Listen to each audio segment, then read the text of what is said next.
जय हिंद दोस्तों। मेरा नाम लेख शाह है और आप देख रहे हैं मेरे YouTube channel story crime Hindi. आप लोग कैसे हो दोस्तों? ठीक, मेरे चैनल को सब्सक्राइब कर दो। जी हाँ दोस्तों, मेरे चैनल को सब्सक्राइब कर दो। आप लोगों को बहुत बहुत धन्यवाद। और आप लोग करते हो चैनल को सब्सक्राइब तो बहुत अच्छा लगता है दोस्तों। चलो आप जानते हैं आज की नई कहानी में। चलते हमारे स्टूडियो में। बनी संसद में एक व्यक्ति लोकसभा में दर्शक दीर्घा से नीचे कूद जाता है। उसके बाद वह सांसदों की बेंच पर छलांग लगाने लगता है। इस समय शून्यकाल चल रहा होता है और एक आदमी सांसदों की बेंच पर उछलता कूदता आगे बढ़ता जाता है। काफी देर तक उसके पीछे कोई सुरक्षा कर्मी दिखाई नहीं देता। जल्दी ही सदन में पीले रंग की गैस भर जाती है। सदन में उस वक्त अफरा तफरी मच गई। कई महिला सांसदों को लांघते हुए वह आगे बढ़ता रहा। इन्हीं का एक साथी दर्शक दीर्घा से लटका हुआ था, वह भी कूद जाता है और गैस छोड़ता है। जैसा कि कांग्रेस सांसद अधीर रंजन चौधरी ने मीडिया से कहा, इन दो को किसी सुरक्षा कर्मी ने नहीं पकड़ा। एक को कांग्रेस सांसद गुरजीत सिंह औजला ने पकड़ा और एक को राष्ट्रीय लोकतांत्रिक पार्टी के सांसद हनुमान बेनीवाल ने पकड़ा। सांसद बेनीवाल ने कहा कि इन युवकों के इरादे कुछ और थे। ये बेंच पर कूदते हुए अध्यक्ष की कुर्सी तक पहुंचना चाह रहे थे। एक युवक को मैंने पकड़ा और दूसरे को अन्य ने। लोकसभा की बेंच पर उछलते कूदते कोई युवक चला आ रहा है। सांसद देख रहे हैं कि कोई अध्यक्ष की कुर्सी की तरफ बढ़ता चला आ रहा है। इतनी देर हो गई और सुरक्षा कर्मी नहीं आया। यह कैसे हो सकता है? यह किसकी सरकार है जब देश की संसद सुरक्षित नहीं है? दर्शक दीर्घा की ऊंचाई 6 से 6.5 फीट के करीब बताई जाती है। मैं नई संसद के 6 या 6.5 फीट रखी गई है तो बहुत कम है। इस तरह की डिजाइन की अनुमति क्या सोचकर दी गई, यह भी सवाल उठना चाहिए। अच्छी बात है कि हमारे सांसद फुर्तीले हैं, घबराए नहीं, बल्कि आगे बढ़कर पकड़ लिया। राष्ट्रीय लोकतांत्रिक पार्टी के सांसद हनुमान बेनीवाल ने कहा कि जब दोनों लड़कों को दबोच लिया गया तो उन्होंने बताया कि हम विरोध कर रहे हैं। फिर अचानक अपने जूते से पीले रंग का स्मोक कलर निकाल लिया। पकड़ने से पहले और पकड़ने के बाद भी उन लड़कों ने काफी धुआं छोड़ा। इससे के पास कोई हथियार तो नहीं है। हनुमान बेनीवाल का बयान बहुत जरूरी है। युवकों ने जूते से पीले रंग का स्मोक कलर निकाला। एयरपोर्ट पर जूते उतरवाकर चेकिंग की जाती है, संसद में क्यों नहीं की जाती? आखिर वहां किस तरह से चेकिंग होती है? कम से कम दर्शक दीर्घा में आने वालों की ऐसी चेकिंग होनी चाहिए। और अगर ऐसी चेकिंग होती है तब तो और गंभीर सवाल उठते हैं कि जूते में स्मोक कलर लेकर कोई भीतर कैसे आ सकता है? संसद के भीतर का स्कैनर क्या काम नहीं कर रहा था? ऐसा हो ही नहीं सकता है। यही एक घटना नहीं हुई है। इसके 1 घंटा पहले संसद परिसर के बाहर एक लड़का और एक लड़की को पकड़ा गया। तब वहां भारी सुरक्षा थी। उनके हाथ में छोटा सा कंटेनर था जिससे गैस निकला। 12:30 बजे इन दोनों को गिरफ्तार कर लिया गया। इसके 1 घंटे के बाद लोकसभा की गैलरी से कोई सदन के भीतर कूद जाता है। जिस जगह पर विपक्ष के नेताओं को भी मुश्किल से प्रदर्शन करने की अनुमति मिलती है, वहां पर कोई हाथ में गैस लेकर कैसे आ गया? क्या पुलिस ने नहीं पूछा कि इनका कोई और साथी है, भीतर हो सकता है? लोकसभा के भीतर कैसे घुसा? संसद की सुरक्षा Z+ की होती है, वहां कमांडो तैनात होते हैं, मगर वो सब कहां थे? कैसी कैसी तस्वीरें आ रही हैं। सांसद मिलकर इस व्यक्ति की पिटाई कर रहे हैं। इतनी देर हो चुकी होगी तब भी कोई सुरक्षा कर्मी नहीं आया। यह दिख रहा है कि कोई नहीं आया, तभी तो सांसदों को सुरक्षा का काम या घेर कर पीटने का काम खुद करना पड़ा।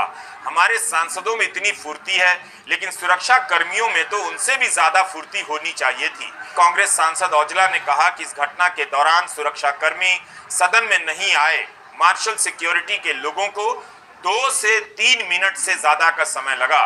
लड़कों को संसद की सुरक्षा पर गंभीर सवाल उठाती है। दोनों को पकड़ लिया गया है, गिरफ्तार हो गए। कुल 4 गिरफ्तारियां हुई हैं। ये मामला गंभीर क्यों है? क्योंकि एक नौजवान की पहचान सागर शर्मा के रूप में हुई है। सागर शर्मा लखनऊ का रहने वाला है। सागर को कांग्रेस सांसद गुरजीत औजला ने पकड़ा। कांग्रेस प्रवक्ता सुप्रिया जाहिर सी बात है ऐसे सीन में क्या होगा। और कुछ देर पहले, मतलब 1 बजे ये सारी चीजें हो रही हैं, और उससे करीब करीब 3 घंटे पहले उसी पार्लियामेंट में 2001 में हुई उस हमले की याद में वो श्रद्धांजलि देकर आ रहे हैं, और सेम डे आज 13 दिसंबर। तो सारी चीजें उनके दिमाग में चल रही हैं, ये क्या हो गया, हमला हो गया। अब सब घबराए, जिस सांसद को जिधर मौका मिला मंत्री को, वो उधर भाग रहे हैं।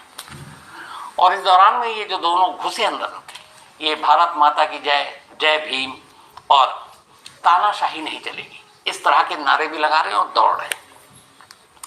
तभी कुछ सांसदों ने देखा कि इन्होंने फेंका तो उसके बाद ये निहत्ते, इनके हाथ में कुछ है नहीं।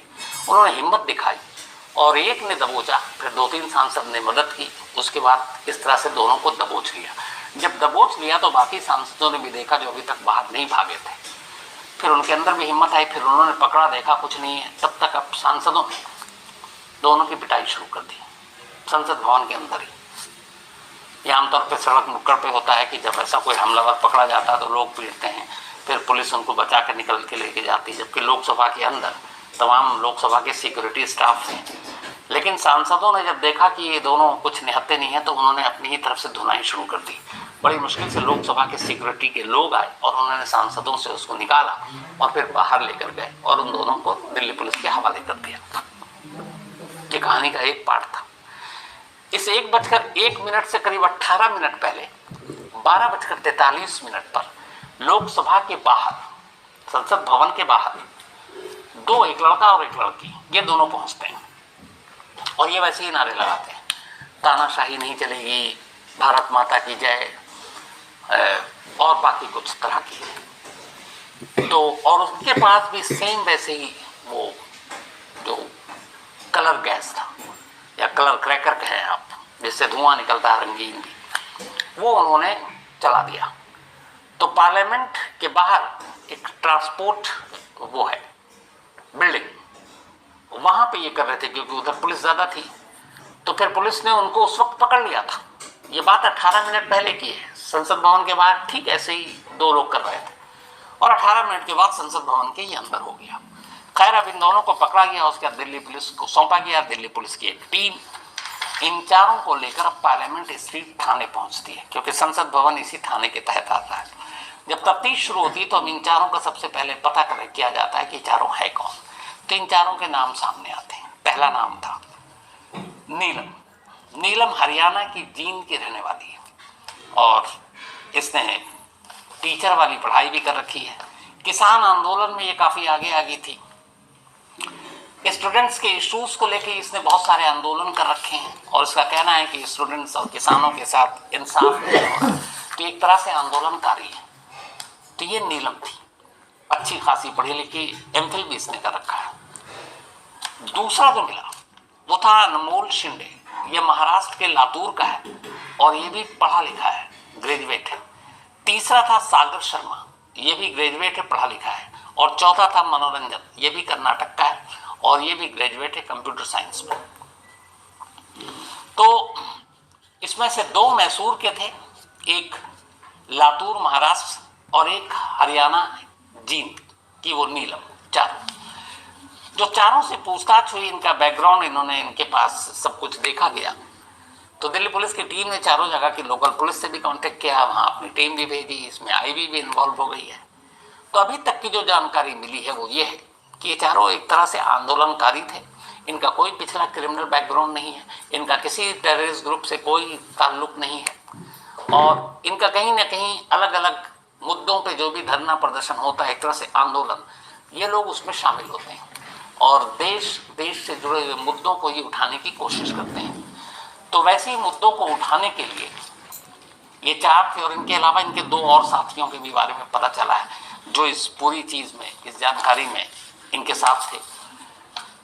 उनको भी पुलिस ढूंढ रही है, लेकिन अभी तक शुक्र यह है कि इनका कोई टेररिस्ट बैकग्राउंड या किसी आतंकवाद, और जब तक मांग नहीं मानी जाएगी ये सब बंधक बनेंगे। लेकिन उसकी नौबत नहीं आई हमारी सुरक्षा गार्ड की मुस्तैदी की वजह से। ये पांचों मारे गए। बाद में पता चला ये पांचों जैश ए मोहम्मद जो आतंकवादी संगठन है उसके आतंकवादी थे। लेकिन जब ये सारी चीजें खत्म हो गई उसके बाद उस एम्बेसडर कार की तलाशी ली गई जिस कार में ये लोग पार्लियामेंट के अंदर दाखिल हुए थे। जब उस कार की तलाशी ली गई तो फिर जितने सुरक्षा गार्ड वहाँ पे एजेंसियाँ, तब तक एनएसजी बाकी कमांडो सब पहुँच चुके थे पार्लियामेंट।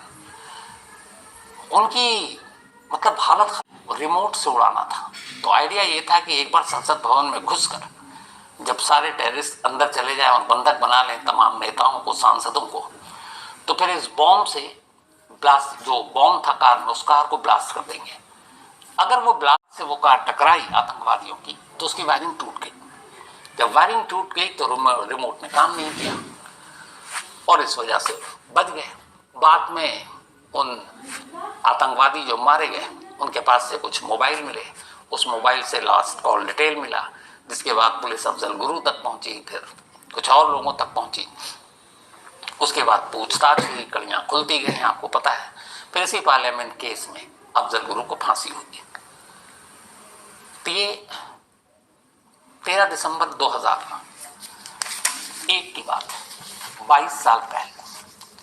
अब लौटते हैं 22 साल बाद 13 दिसंबर 2023 में, यानी आज की तारीख 22वीं बरसी थी, जिसकी कहानी अभी भी आपको मैंने सुनाई, जो 13 दिसंबर 2001 को हुआ।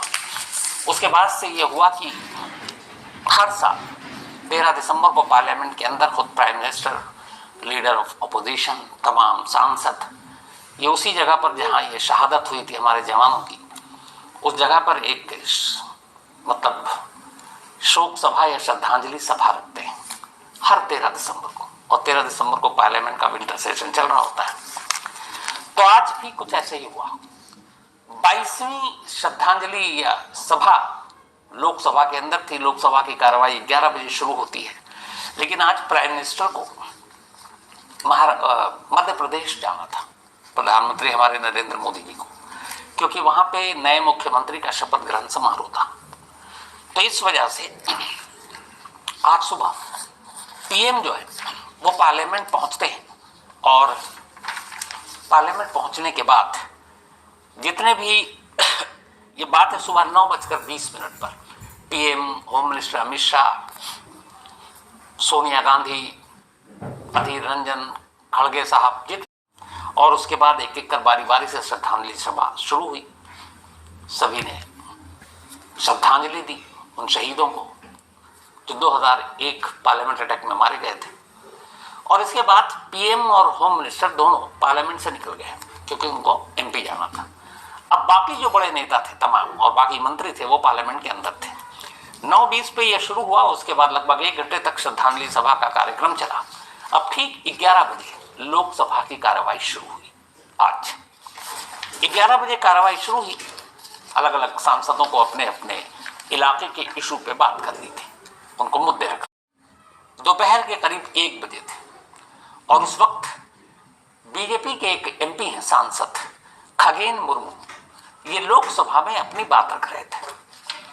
लोकसभा के स्पीकर अपनी सीट पर मौजूद थे और मुर्मू अपनी बात कर रहे थे। जब वो बात कर रहे थे ठीक 1:01 पर दोपहर को आज अचानक जो पार्लियामेंट, ये नया पार्लियामेंट में नीचे का जो हिस्सा है तमाम एमपी बैठते हैं, बाकी जो लोकसभा सेक्रेटरीट के स्टाफ हैं वो बैठते हैं, और ऊपर की तरफ एक फ्लोर है जिसको हम विजिटर गैलरी कहते हैं, दर्शक दीर्घा, वहां पे वो लोग बैठते हैं जिसको लोकसभा की कार्रवाई देखनी है। मीडिया के लिए एक अलग जगह है और आम लोगों के लिए जो लोकसभा की कार्रवाई देखना चाहते हैं, संसद भवन देखना चाहते हैं, उनके लिए खास जगह शुरू से। बट उनको वहां जाने के लिए जो आम लोग हैं उस विजिटर गैलरी में जाने के लिए कुछ शर्तें हैं। एक, उनके पास एक पास होना चाहिए जो लोकसभा सचिवालय इशू करता है। 2, वो पास किसी न किसी एमपी के रिकमेंडेशन पे जारी होना चाहिए, मतलब कोई आम लोग नहीं जा सकता बिना एमपी के सिफारिश के।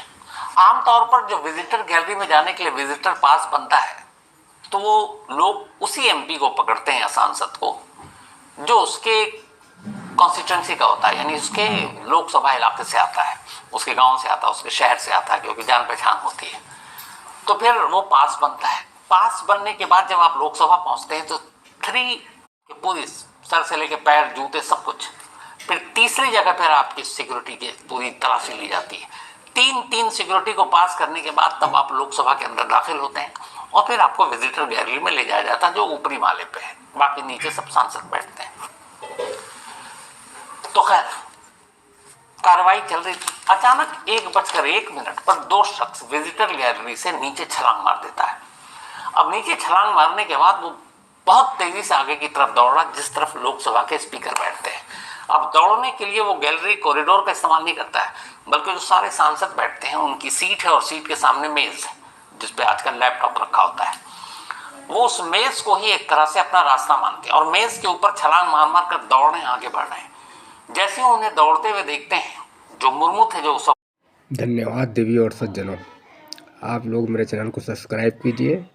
फिर आपसे मुलाकात होगी। धन्यवाद।